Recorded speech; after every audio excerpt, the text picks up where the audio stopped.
Joining me this week are Andy Parsons, Katherine Ryan and Josh Widdicombe, Chris Addison, Hugh Dennis and Milton Jones.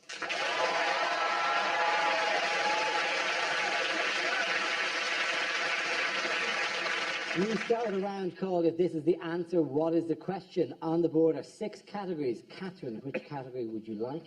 Can I have world news? Okay, your category is world news and the answer is 197. What is the question? Is it Dara O'Brien's hat size? That's really hard. Way to start the series. That is It's 198. Is it, what are the first 3 numbers of the decade most Googled by the staff of Operation U-Tree? in fact, how many times have the Coronation Street writers had to rewrite the script in the last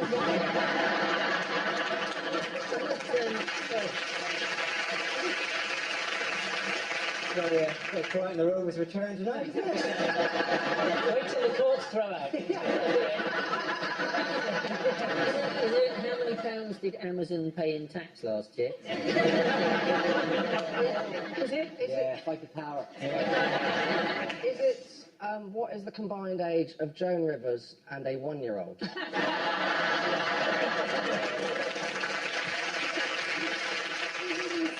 How many times did I try and vote for the egg-throwing woman on Saturday night? Is it, how many members of a fraction would it take to make a shadow figure of Eric Pickles? Is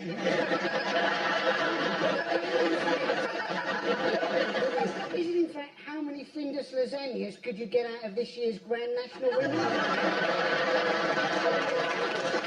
Is it, if I watch any 5 minutes of Game of Thrones, what is the average amount of tits I will see? Is it, how many margarita cocktails can you make from 1 pizza?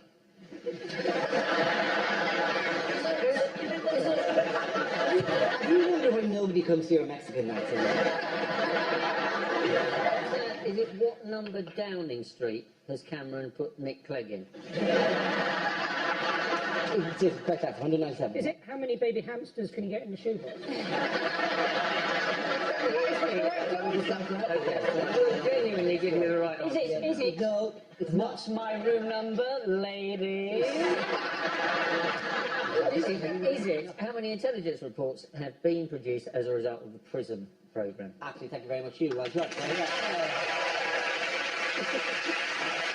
Yes, the question I was looking for was, how many intelligence reports has GCHQ generated from the US government surveillance program PRISM in the last year? This is the news that the US National Security Agency, the NSA, has tapped into the servers of 9 internet companies to track online communication. GCHQ, the British government communications headquarters, has had access to the system since 2010. Are we alarmed and frightened by this development? No. No. Why would you be? Next question. They've tapped into Facebook. Yeah. Who's planning terrorism on Facebook? Who's inviting you to the event Death to the West? Maybe attending. They want stockpiling chemicals on Farmville. That is not how it works. There is always a possibility, I suppose, that terrorists have changed their status, isn't there? Oh no, I went from sleeper to active. It's complicated. Who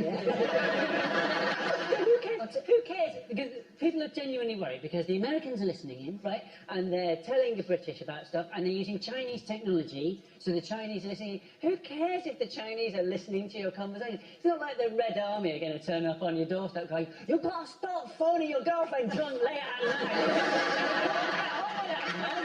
She's strong now, you've got to respect it.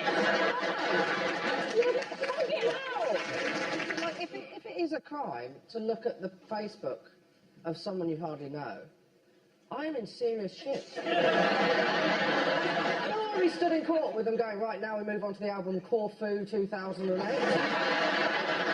He's nodding as if to go, oh, I know that album. I thought I had a few views more than I was expecting.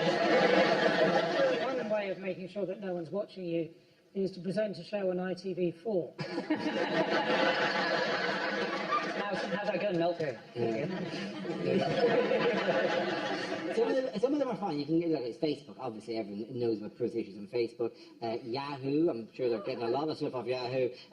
Pal Talk, I don't know who they are. AOL, they're still one thing every so. Oh, somebody was on AOL. Somebody was on AOL. They could practice the anything. Could you ring them and go, why are you still on AOL? So AOL are very old, but Microsoft were one of the first to be... They were the first in 2007, yeah. Do you think that's what that bloody Microsoft Office paperclip was?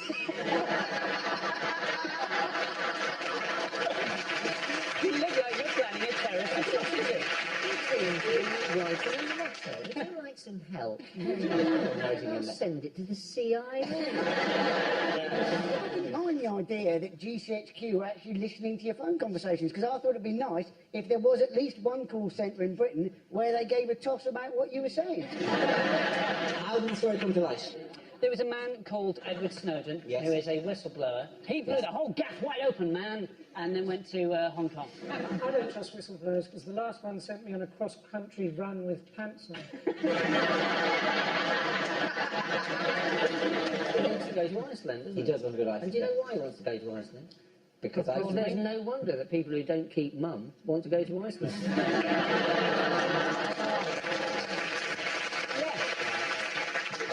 But he was not employed by the CIA. He was employed by a company to the CIA outsource their spying needs. Yes. Yeah. Yeah, Called Booze Booze Allen Hamilton. Booze Allen, which is like the most unimaginative nickname ever, doesn't it? This is Booze Allen, that's Drugs Phil. And, this is getting sucked off behind a bin's Rodney. In other news, what's happening here? Is someone having a bath with inflatable skyscrapers? There isn't some whistleblower hiding from the world's press. You know, that's what bath time looks like every day if you're a nipple.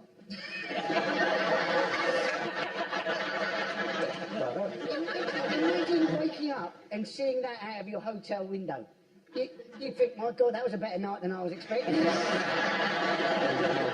What is it? Where is that? It's a massive inflatable duck Yes. that has been doing a tour of major cities of the world. It's an art installation. Yes. It's ended up in Hong Kong. What else been doing in Hong Kong? It got punctured, I think. It did get punctured, deflated, yeah. didn't It it? deflated quite dramatically. Yeah. This is how it looks midway through that process. Oh, for God's sake, grow up! Wait, no, we never read this. For once on Mockery, get genuine human emotion. You acted. This is how it looks like the following morning. It looks like Eric Pickles has gone swimming and lost his trunks. It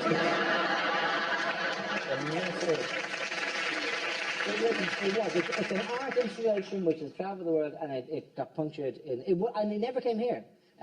Which would be an awful shame, because I'd love to see during the Jubilee, you know, just floating in the background. a really long, boring event with loads of boats. Fern Cotton is chatting to some Dunkirk survivors going, and was it really scary? That a giant yellow duck just drift.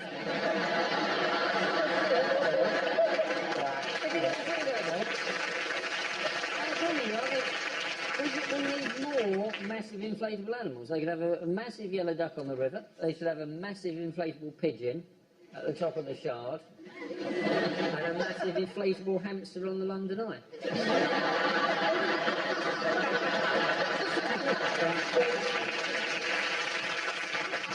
Really sad for the lady who was disappointed to have missed the duck. She said it was a childhood dream.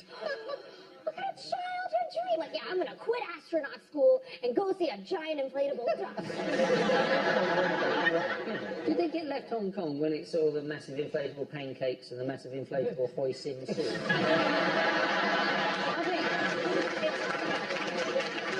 It's a shame it's left Hong Kong, because as a comedian, I think, as comedians, I think we probably all regret not taking the opportunity to go and hear some Chinese people genuinely saying, this duck is rubbery.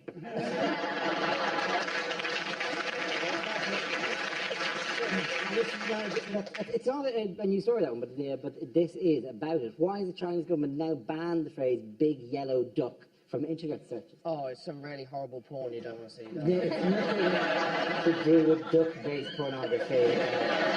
Oh, is it a Tiananmen Square thing? Yes, there is, definitely, because we just passed an anniversary of Tiananmen Square, and in the run-up to it, people were using that image, and that's the famous iconic image of Tiananmen Square, of the man standing in front of the tanks, which has been variously changed on Chinese websites to images like this one. So, In many ways, that's more scary. that the duck would be the tool of an oppressive state. Apparently the Hong Kong government were going to vote to see if they could try and feed the duck through the window of a giant skyscraper. But the bill didn't go through. At the end of that round, the point for Josh, Katherine and Andy.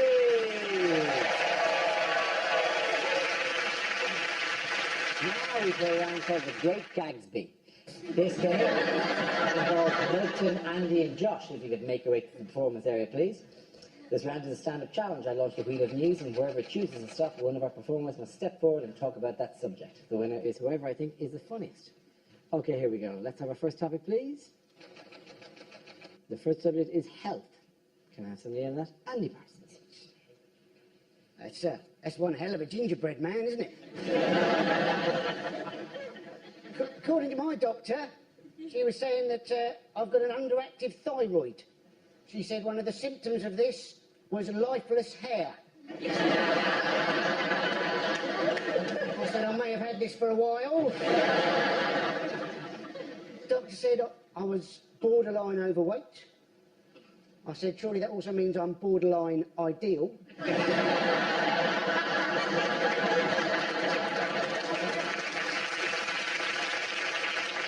She said apparently they're using testosterone injections in men to help them control their weight. And I was guessing, if you are full of testosterone, chances are if you do see a donut, you'll rather more try and shag it than eat it.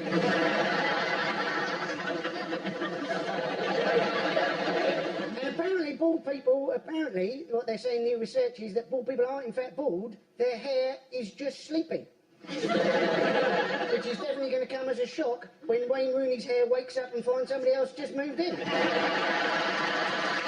you very much, Andy Parsons. Okay, let's spin the wheel again. The next subject is parties. What's going on? Josh, Widdicombe. Looks like an exciting party, doesn't it? I got invited recently to a thing called a traffic light party. I don't know if you've been invited to one of these. What it is, if you haven't been, it's a party for single people, and it is the bleakest thing humanity has ever. It's a party where you go wearing the colour of a traffic light, depending on your availability to sleep with a stranger. So you wear red if you're not available, orange if it's a maybe, and green if you have absolutely no self-respect at all. I didn't go because I'm a driver, I know how traffic lights work, I know how that party's going to end. It's going to end with one girl stood in green, and then a queue of men with me at the back, slowly pushing forward, going, please be still green when I get there. Please be still green when I get there.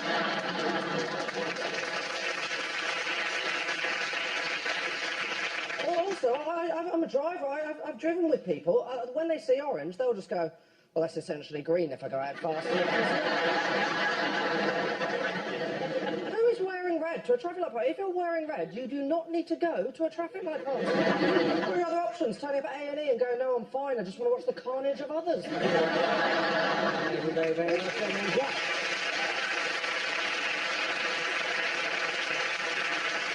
So that leaves us with Milton. Let's see what you've been left with. Let's spin the wheel.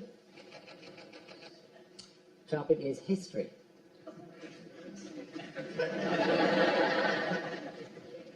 (348 BC). The breakfast cereal Frosties is invented by Alexander the Great.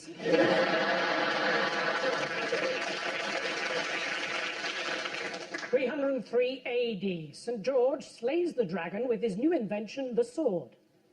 The other dragons offer him all the money for 20% of the company.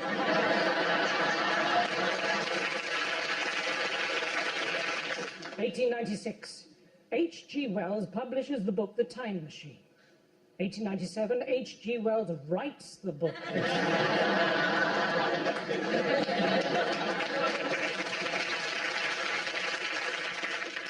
2400 BC, the Chinese merchant Zhang Zhou, the man who discovered gunpowder, is buried on the outskirts of Peking, western Shanghai, and parts of Nepal.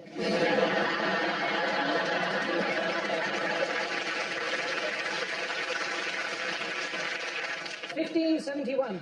You have no new messages.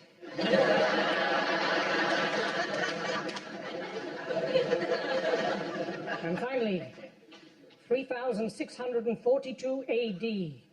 H.G. Wells is born.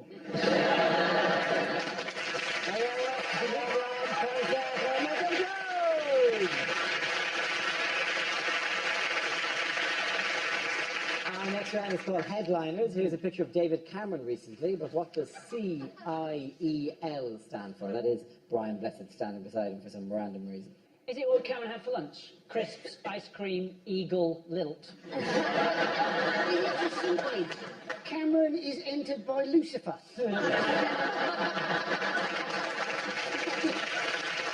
Is he going cretins, i.e. liberals?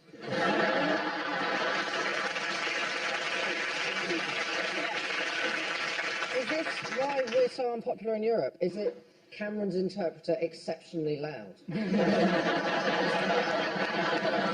Bonjour! Has he seen Boris up on a window ledge?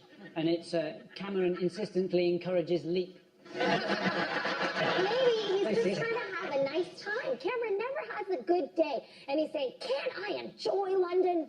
That was great. And then into a musical montage of Cameron hanging off the back of a bus, putting on a hat. Bourbon Day, I'm in Trafalgar Square, spinning around. That was great. Oh, let's all chip in for him to get like one of those hop-on, hop-off tickets. The C is for Cameron and it's for electability. Anyone know what it is? Couple in ecstatic love. Let me shout sweet nothings in your ear! I'm coming!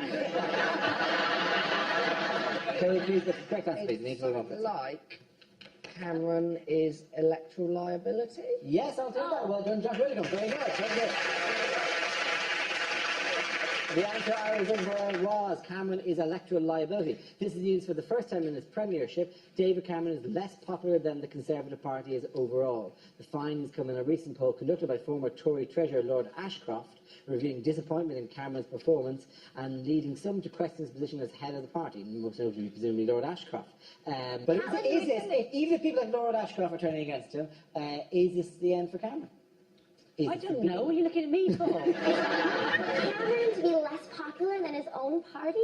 He's like the Daffy to his N-dubs. He is Sherry Patona to his Atomic Kitten. He's the Justin Bieber to Canada. It's low. He also uses turns of phrase like, I have to say it, I have to say it. Imagine him at home. So, I have to say it, this is a really marvellous salad dressing. Do you have to, David? Do you have to say that? Are your wife and children being held hostage? By balsamic jihad?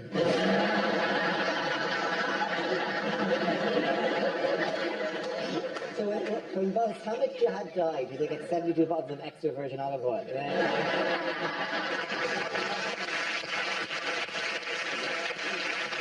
Well, how has he fallen out with some of his own MPs in the last one? Gay marriage. Gay marriage was the major one, yeah. A lot of Tories aren't happy about gay marriage, which is kind of odd because a lot of them are gay and married, from what I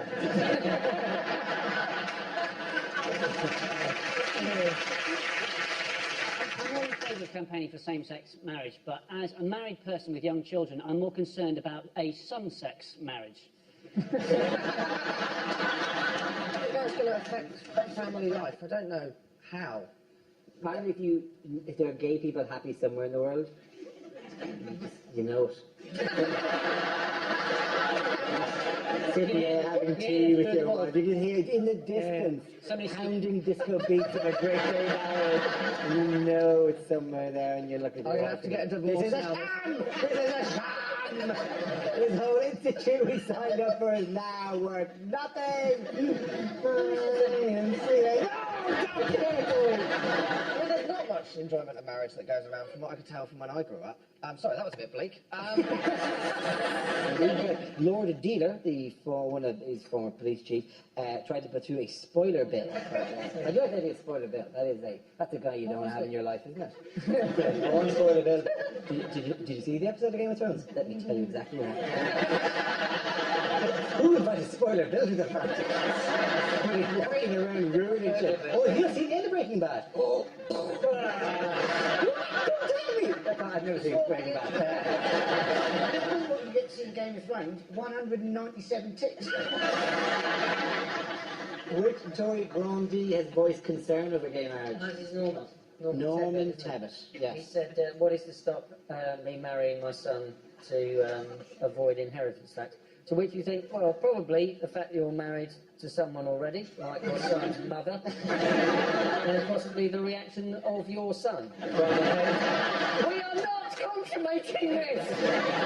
Although it's unusual that he would offer up his own son for marriage and without checking with the son was okay with this particular plan. If his son is watching, you can do better.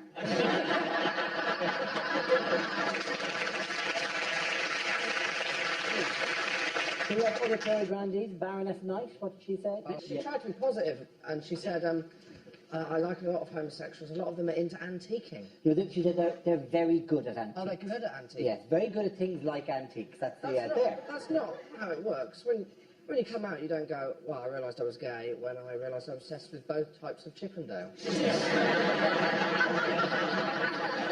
time, though, doesn't it, if you can combine dogging with a car boot sale? Gay Pride marches where they go, what do we want? Furniture. When do we want it? 100 years after it was made. That's the route very carefully. You don't pass through any really good antique shops because the whole parade grinds to a halt. Oh, that is delightful. In that photo, just to the left of her, he seems to be being watched by a wolf. She doesn't want gays at all, so she can continue to dominate the drag queen circuit. People seem to be partying a bit of trouble, aren't they? Because the average age of their members is 68. And you're thinking, if they have another winter like last winter, what's the next general election? Why was Britain's Got Talent incorrectly titled this week? Because of the talent?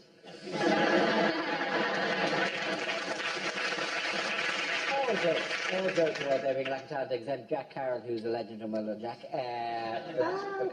But the talent wasn't British. yes, the talent was not British. Imagine that. I know.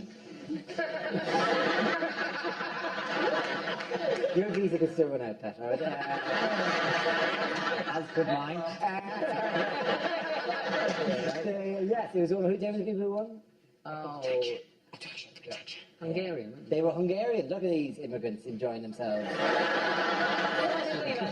Living off our money here. Look at the immigrants and the telly taking out the wrong to me. Yeah, no mistake. They did their act. Interesting, they did their act in Hungary and they did it in the German talent show and they didn't get past the second round in either of them. Do you know what the German was called? Supertalent! Das Supertalent! Ja, das Supertalent mit Touchen, ja. Diese Nacht an der Supertalent wird der Singers unter der Dancer! It's their funky time. What event overshadowed the performance? This is Simon Cowell being hit by some eggs. Yes. It's a shame that they weren't still in the delivery lorry, wasn't it? In the chicken. That would be particularly good. You have to egg him via a chicken. A woman throwing her eggs at Simon Cowell. That is a great act of excellence. Go to Chris Hugh and Milton.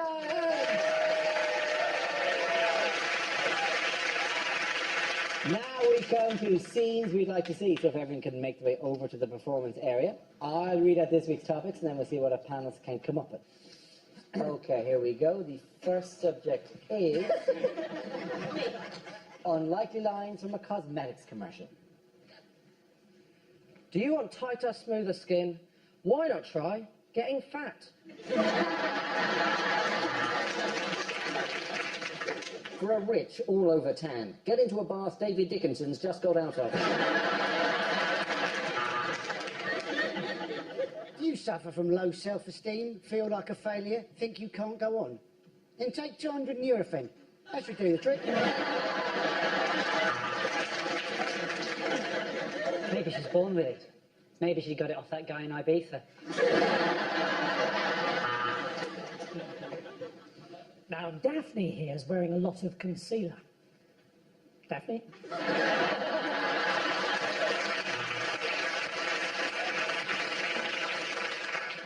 What's my secret? I murdered my first husband.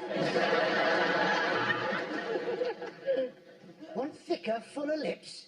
Then try telling a nightclub bouncer he's a twat to his face.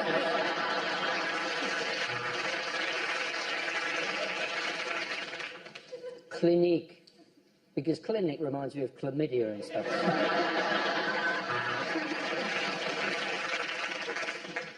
This eyeliner really works. And it tastes good too. That's why we call it chicken tikka mascara.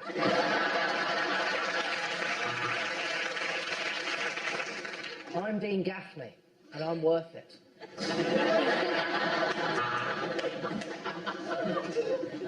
We don't test any of our products on animals. We use Filipino children.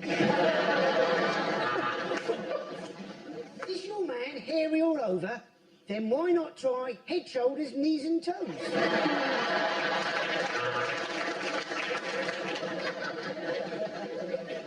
New anti-wrinkle cream for men. My scrotum has never felt so...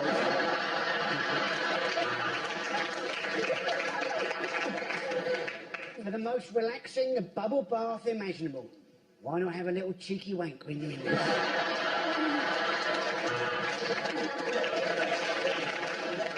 Do you dream of longer, fuller lashes? Then you should try re-evaluating your priorities.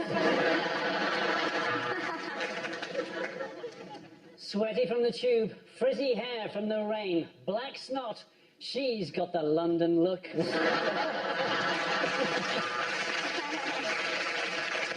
3 steps to a better skin. No crystal tips, no burgers. Okay, the next topic is unlikely things to hear on Doctor Who. When I was giving you a quote as your cleaner, Doctor, I was giving you a quote from the outside.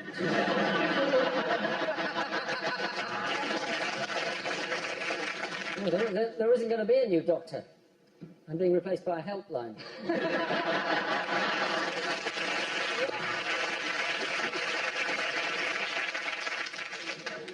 That is the last time we park the TARDIS outside the Portaloos at Glastonbury.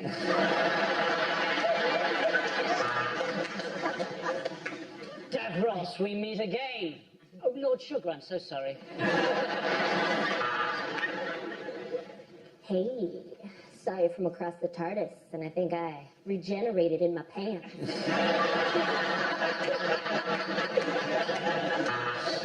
Doctor, doctor, you must help me. I think I'm a pair of curtains.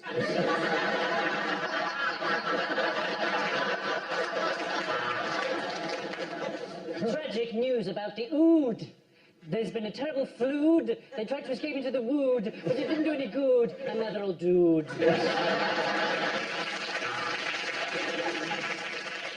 No, I'm a doctor who works for the World Health Organization.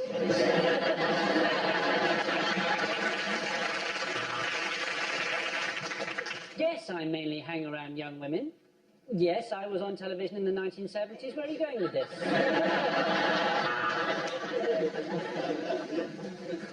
You've got to believe me, Clara. This is our best chance. Now, unzip my flies and I'll explain later.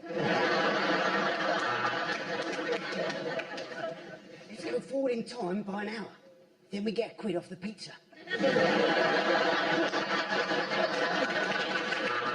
Now, the first thing to remember on planet Xenon is turn off data roaming. We are 10 million years in the future. H.G. Wells has just got married. You are the doctor. I the tracheotomy patient. I am the doctor. I am 1,200 years old. And this is my assistant, who's 27. That's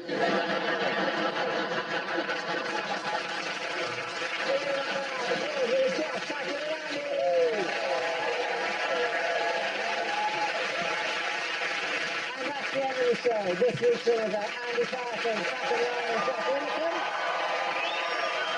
Commiserations to Chris Hanson, Hugh Dennis, and Milton Jones. Thank you for watching. I'm Dara Green. Good night. And Mock the Week is back at the same time next Thursday with guests Gary Delaney, Miles Jupp, and Nathan Caton.